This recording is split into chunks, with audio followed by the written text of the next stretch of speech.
Me voy a referir al Monte Cervantes, barco que se hundió 2 veces. Fue un barco construido en Alemania con mucho lujo, destinado a pasajeros, tenía grandes comodidades. El barco había sido construido por el astillero Blohm & Voss en Alemania, Hamburgo. Fue inicialmente destinado a navegaciones en el norte de Europa. Ahí tuvo algún problema con entrada de agua por un témpano. Y luego fue afectado a la línea de Sudamérica. Era un barco de la Hamburg Süd American, hoy Hamburg Süd, muy conocida por el trabajo de los contenedores. Salió de Buenos Aires con 1.173 pasajeros y 380 tripulantes. Pasajeros que habían venido de todos los lugares de la Argentina, inclusive de Uruguay, para este viaje. Este fue un barco pionero en las navegaciones australes de nuestro país.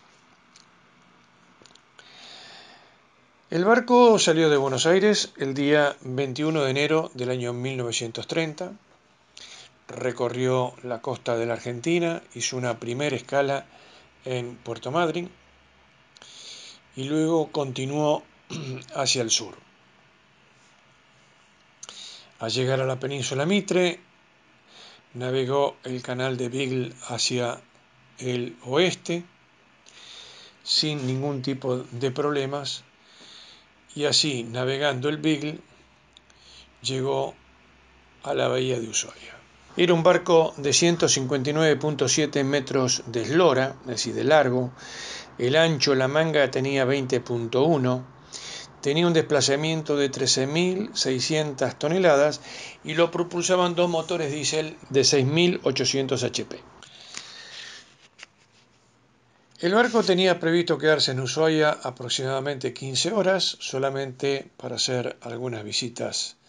No era Ushuaia la ciudad tan turística como lo es hoy. Así fue que el día 22 de enero el barco zarpa y su primer destino era la bahía de Yendegaia, para luego ir a Punta Arenas. Uno dice Yendegaia y no sabe dónde queda, entonces lo vamos a mostrar acá. Acá está Ushuaia, el canal de Beagle en blanco, y al oeste del canal de Beagle y muy cerca del límite de Argentina con Chile está la bahía Yendegaia. Luego continuaría su viaje hacia la zona de Punta Arenas. Así que el barco zarpa y tenía que agarrar el canal de Beagle hacia el oeste.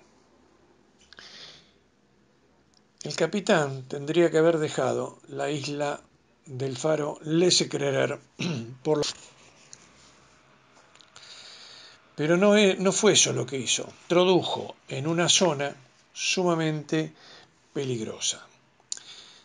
También hay que aclarar que la cartografía de la época no era la cartografía que existe hoy, pero inclusive ya en esa época se decía que no era aconsejable, las cartas no aconsejaban dejar la isla o el faro Lessekreder por la banda.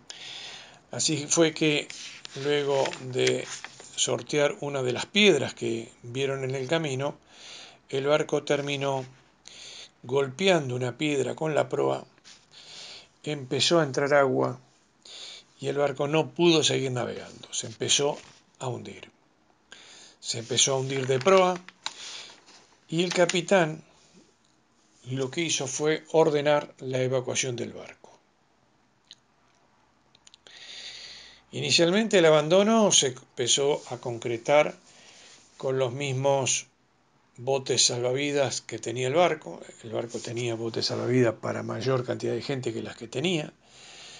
Por otro lado, el aviso Vicente Fidel López, que era un aviso de la Armada que estaba destinado en la zona Luego de varias horas pudo llegar porque primero tenía que calentar las calderas para poder zarpar. Y así de a poco fueron desembarcando toda la gente en la ciudad de Ushuaia. Vamos a aclarar que esto, independientemente del hecho que se haya hundido un barco, ha sido muy importante en Ushuaia porque superó con creces la cantidad de habitantes que tenía la ciudad. Se calcula que en ese momento habría en Ushuaia unos 900 a 1000 habitantes. No existían albergues, así que la gente tuvo que armar campamentos, fueron recibidos en clubes, fueron recibidos en la iglesia y en distintos lugares.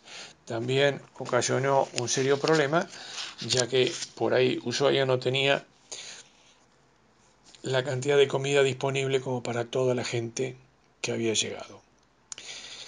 De todas formas, la gente, los náufragos, estuvieron en Ushuaia solamente una semana, ya que llegó el Monte Sarmiento, el Gemelo, un barco de la misma compañía, que lo que hizo fue regresar a toda la gente a Buenos Aires.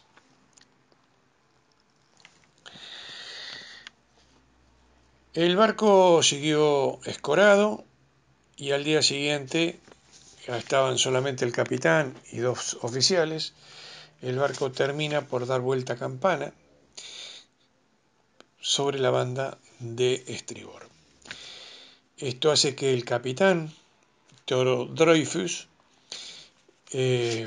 muere en el momento. Nadie sabe si fue que se quiso hundir con el barco, se suicidó, se accidentó, porque nunca se supo nada más de él. Durante la guerra escaseaban los minerales. Eso llevó a una compañía italiana a hacerse cargo del reflotamiento y posterior desguace del barco. Esto se inició en el año 1943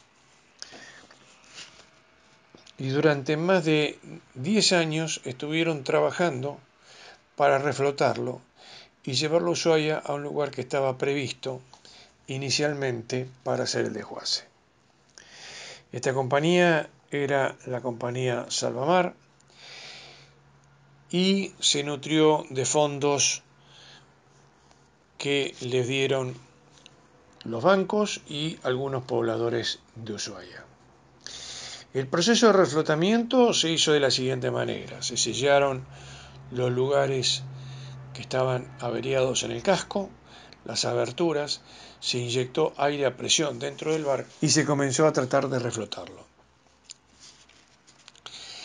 Para esta maniobra, la Armada Argentina dispuso de 3 avisos: el chiriguano, el guaraní y el sanavirón. Avisos son embarcaciones que, además de remolcadores, sirven de apoyo, hacen balizamiento, apoyo a barcos, aprovisionamientos, etc. Es decir, son barcos lo que hoy llamaríamos un multipropósito. Los barcos se dispusieron para tirar cuando en el mes de octubre del año 1954 habían terminado los trabajos, y a medida que tensaban los cabos se dieron cuenta que el barco no zafaba de la varadura. Ante esta situación se continuó achicando hasta que el barco subió un poco más la flotación y ahí comenzaron a tirar. Se pusieron los 3 avisos en la proa y de popa y hacia proa, como un sprint, el Saint Christopher. Este barco corta el remolque, accidentalmente se corta el remolque y se desbalancea el barco, con lo cual empieza a hundirse de proa. Se nota una gran salida de aire y agua de la proa, indicio de que estaba entrando agua por algún lugar, y ya la situación se hizo descontrolable y el barco comenzó a hundirse.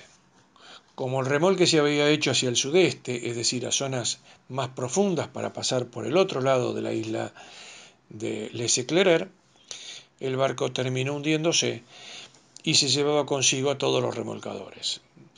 El chiriguano, el guaraní y el chiriguano pudieron cortar el remolque, no así el San Avirón, que llegó a afilar 150 metros de cable, y gracias a Dios el barco llegó al fondo antes de que se llevara consigo el San Avirón. El resto de las embarcaciones tuvieron que hacer un esfuerzo muy grande para salir del hongo de succión que se había producido, y el barco quedó a 138 metros de profundidad. Eso se sabe porque posteriormente una compañía alemana de buzos llegó hasta el barco, solamente apenas unos minutos lo pudieron filmar y salieron a la superficie. Entonces el barco quedó ahora a 138 metros de profundidad al sudeste del faro Les Eclaireurs. Con esto le hemos querido contar la historia de este barco que tan caro es para los habitantes de Tierra del Fuego. Muchas gracias y será un próximo video.